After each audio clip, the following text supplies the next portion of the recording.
When fear takes hold, the fear that what you desire won't come to pass, life often reflects that fear right back at you. That emptiness you feel in those moments is actually an invitation to embody what you wish to manifest even before it appears.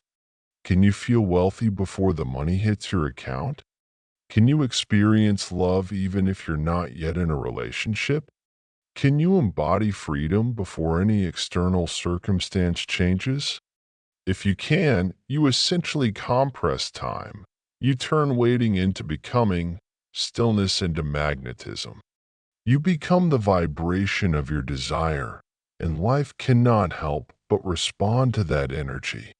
But first, you have to endure a trial, silence, uncertainty, the terrifying in-between when it feels like you're doing nothing but in truth, you're becoming everything. If you're currently in this empty space, hold on, don't rush, don't try to fix things or panic. Just breathe, center yourself, and listen. Once you master this sacred silence and stop chasing proof, instead becoming presence itself, life will sound differently. It will sing your song. Chapter 5, Integration. Don't get stuck. Every desire you have is no accident. It's not a punishment or the universe teasing you with something forever out of reach. It's a mirror, a message, a spiritual assignment. Carl Jung understood this deeply.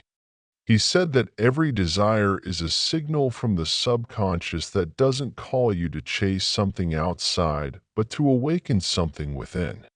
You don't want money just for money. You want to feel safe. You don't want relationships just for relationships. You want to be truly seen. You don't want success just for applause. You want to finally believe you are enough. The problem isn't the desire itself, but the attachment to it, which comes from subconscious blocks. This is where most people get stuck. They obsessively chase, mistaking their craving for action. They check their phones 20 times a day, reread old messages, analyze every sign, every silence, every shift in energy, and call it manifestation. But Jung's work, especially his idea of individuation, teaches us something different. The goal isn't to become perfect, it's to become whole. Wholeness is achieved not by obsessing over what's missing, but by integrating the parts of yourself you've rejected, the light and shadow, strength and insecurity, the deepest truths, even those parts you were ashamed to see. When you accept both your light and shadow, your strength and vulnerability, you no longer need life to fill you up. You are complete on your own. You don't attract what you obsess over. You attract what you've made peace with. So the next time you feel the urge to chase, pause, not out of laziness but mastery. Take a breath, close your eyes, and ask yourself, which part of me still believes this thing will complete me? Because when you realize you're already whole, that nothing is missing, nothing is broken, something powerful happens. The obsession fades away, and in its place comes calm clarity and true magnetism. You stop needing the world to validate your worth. Ironically, that's when the world starts to respond to you differently, because your energy now says, I am already it. I am already there. This is the difference between manifesting from desperation and magnetizing from alignment. Sure, you could keep reaching out, analyzing every sign, or you could do something radically revolutionary. Sit still, do nothing, and allow life to catch up to the person you already have become. Once the internal transformation happens, you don't need to chase anymore. You don't even need to ask. You simply allow. You simply receive. You simply are. Chapter 6. The ego craves control. The soul craves peace. Let's be honest. The part of you constantly refreshing your inbox, rereading messages, obsessing over why things haven't happened yet, that's your ego speaking. It's screaming in fear. The ego hates uncertainty and craves control because control feels safe. When control slips away, it spirals, catastrophizes, floods your nervous system with panic, and then calls that fear intuition. But that's not intuition. It's insecurity disguised as urgency. Carl Jung saw this internal conflict clearly. He didn't just study it, he lived it. He taught that human experience is a constant tension between ego and soul. The ego demands proof. The soul whispers truth. The ego says, I need to control this so I don't get hurt again. The soul says, I've survived worse, let's flow. Most people don't learn that ego seeks outcomes, while the soul seeks alignment. The ego wants to know exactly how it's going to happen. The soul only needs to feel that it will. The soul exists beyond time. It isn't chasing, it's remembering. Carl Jung once wrote, the privilege of a lifetime is to become who you truly are. Here's the plot twist. Who you truly are isn't the panicked, anxious version of yourself. It's the deeper self beneath all that. The part that already feels complete, that isn't scared of silence or measuring worth by texts, followers, bank balances, or deadlines. This self breathes deeply, speaks calmly, moves gracefully, not with urgency, but trust, because it knows everything meant for it will arrive in divine timing, not on its own schedule. To access this self, you must learn to pause when panic rises. Interrupt the pattern and ask a simple but powerful question. Is this coming from my ego or from my essence? If it's pressure, anxiety, desperation, that's ego. If it's peace, ease, surrender, that's soul. This doesn't mean stop dreaming. It means stop clinging, stop suffocating your manifestations with fear. Desperation is noisy, alignment is silent. It doesn't beg or chase, it simply becomes. If you're doubting right now, don't add more noise. Don't drown yourself in distractions or self-pity. Close your eyes, place your hand over your heart, and ask, what would the healed version of me do right now? Then do that, not because it guarantees the outcome, but because it anchors your truth. Remember, you're not here to control, you're here to co-create. You can't co-create from panic. You must choose peace, even if it's uncomfortable, even without proof. Even when your ego screams, this still isn't working, choose peace over pressure.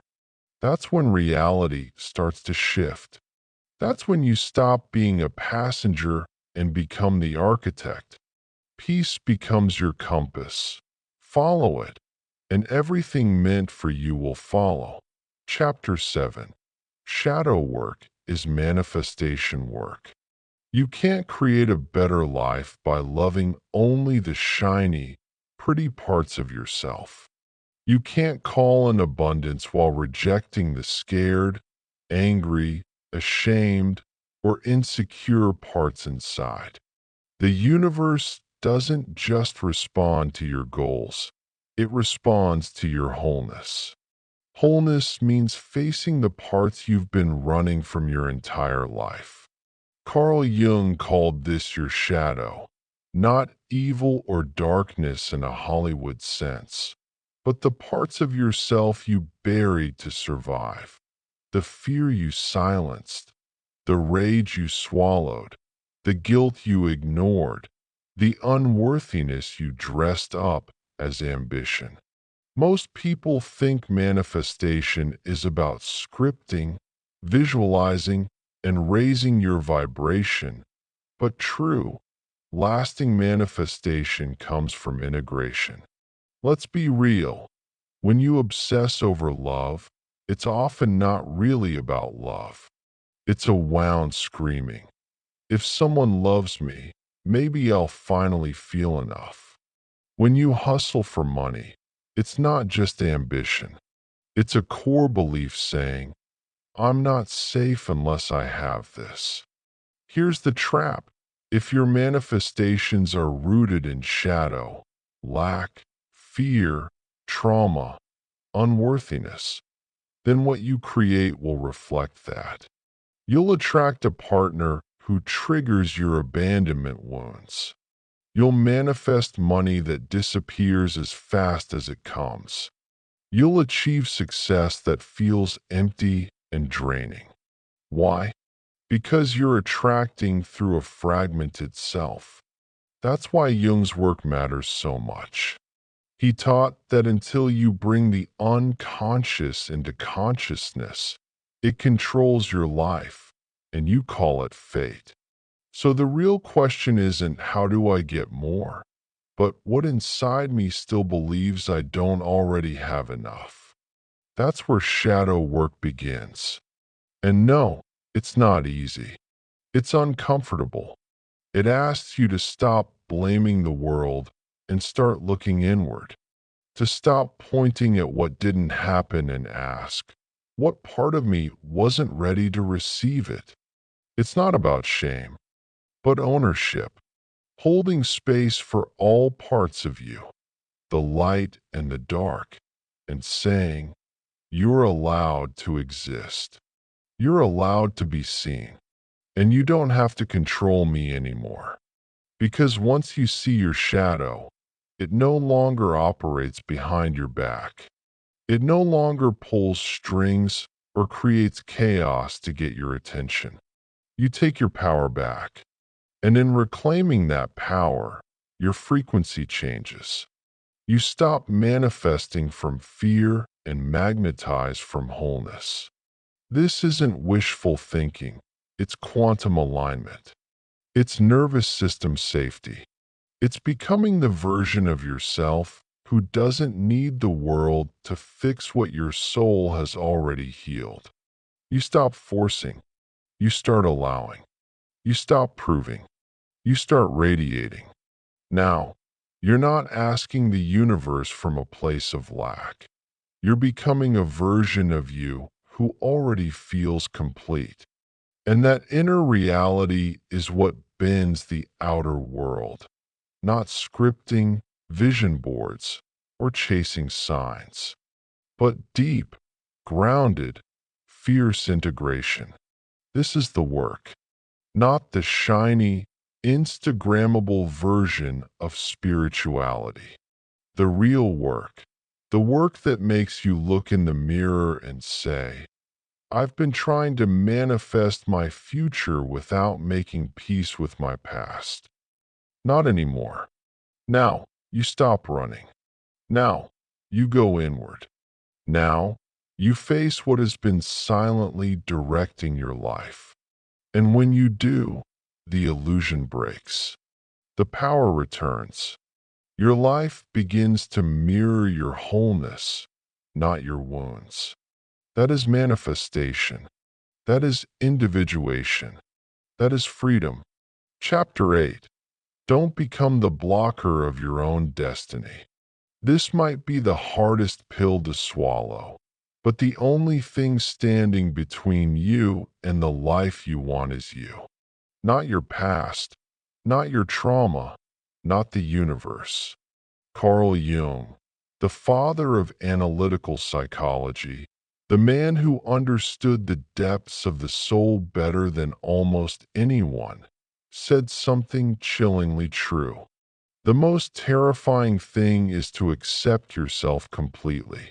Terrifying because real self-acceptance means confronting the parts you've avoided all your life. The guilt, the shame, the regret, the fear that maybe you're not good enough. Instead of turning inward, you chase outward. You look for others to validate your worth. You hustle for love. You grind for success. You manifest not from belief, but from desperation to escape yourself. But here's the brutal truth. Anything you chase to avoid yourself will become the thing that avoids you. You think you're trying to make your dream life happen, but really you're using the dream to avoid sitting in the silence of who you currently are. And the universe? It's not punishing you. It's protecting you. Because if you received everything you wanted right now, you wouldn't be able to hold it because part of you still doesn't feel worthy of it. And here's the deeper truth Jung pointed to. When you don't fully accept yourself, you become fragmented. Your conscious mind says, I want more. But your unconscious says, I'm not ready. This creates a tug of war within you, a magnetic conflict between desire and disbelief. Your energy becomes contradictory, pushing away what it pretends to attract. You become the blocker of your own destiny, not because you're weak, but because you're still operating from an outdated version of yourself. A version built in survival mode, shaped by wounds. A version taught to earn love instead of receive it. The tragedy is that most people spend their lives chasing outcomes, when what they really need is to transform their identity. You don't need to do more. You need to become the version of yourself that doesn't have to chase. The version that already feels what you're trying to manifest. The version that believes, I am worthy, I am ready, I am enough. Because here's the universal law nobody talks about. You don't receive what you want. You receive what you are. If you feel unworthy deep inside, even saying all the right affirmations won't stop you from sabotaging opportunities, relationships, blessings. Why? Because your energy doesn't match your intention. So, if you feel stuck or things aren't flowing right now, it's not the universe ignoring you. It's your internal frequency saying, I still don't believe I deserve this. And the universe reflects that truth back repeatedly, not to punish you, but to wake you up. So stop blaming the world. Stop calling it bad luck. Stop asking why nothing ever works out. Start asking, what part of me still believes I have to suffer before I receive? The moment you stop chasing outcomes and begin evolving your self-concept, that's when everything shifts.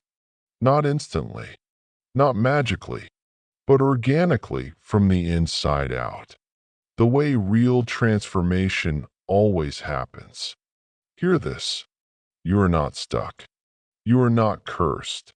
You are simply being invited to rise, to grow into the version of yourself who can hold what you've been asking for, not just briefly, but for a lifetime.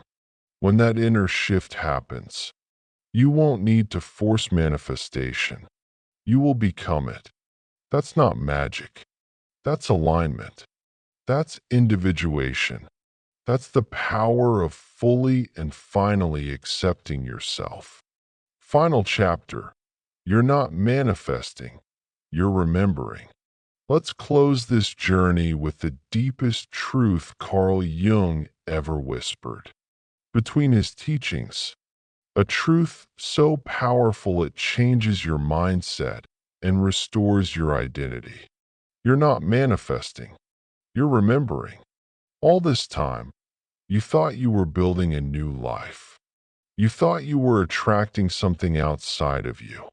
A dream partner, success, peace, abundance. You did the work.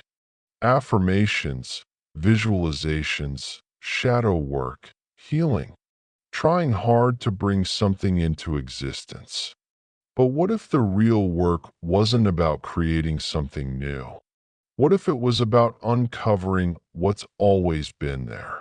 Carl Jung's genius wasn't in helping people achieve more. It was in showing that they were never missing anything to begin with, that all the pieces they were chasing were actually fragments of themselves they had abandoned along the way. Let that settle. The version of you with the love you crave already exists. It's not some future version. It's your original blueprint. But somewhere along the road, the noise got loud. The world convinced you that you have to chase to matter. You have to earn your worth. You have to perform for love. You have to sacrifice your truth to be accepted. So you forgot your wholeness. You forgot your divinity. You forgot your natural alignment. You didn't lose your power.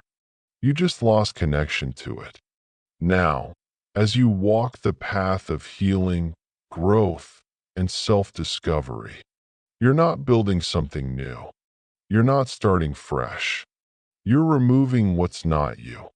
The fear, guilt, proving, perfectionism, overthinking, attachments, stories. All the static hiding your soul's signal. Carl Jung never gave us a system to fix ourselves because he understood something most people miss. You don't need to be fixed. You need to be revealed. Who you really are is not the anxious, insecure, overthinking self you've identified with. That's the persona, a mask, a survival tool, built over years of emotional neglect and spiritual forgetfulness. Who you really are is the witness, the soul beneath, the one who remembers stillness, the one who doesn't chase because they already embody, the one who doesn't grasp because they already are. And here's the final sacred truth.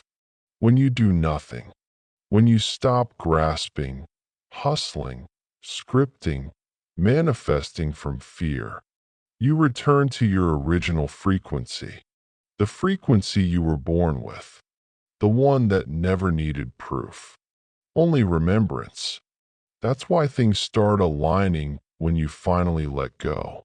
Not because surrender is a cheat code, but because surrender is your natural state, the state of trust, the state of being, where soul overrides ego, where energy overrides effort, where alignment replaces anxiety. So, if you're stuck in the loop trying to think your way into a future, trying to force the divine to move on your timeline, pause, not because the universe is against you, but because it's trying to remind you of something you forgot. You were never here to beg for the life you want. You are here to remember that it's already yours. Once you become the version of you who can receive it, you're not late. You're not broken. You're not behind. You are welcome home. You are not manifesting. You are remembering. And now you have remembered enough. Now it's time to return to stillness, to trust, to the soul that already knows. Everything meant for me will arrive, not when I chase it, but when I become it. And in that becoming, you don't force, you don't beg, you simply allow, you simply receive, you simply are. Welcome home. If even one line in this message touched you, don't just scroll past it.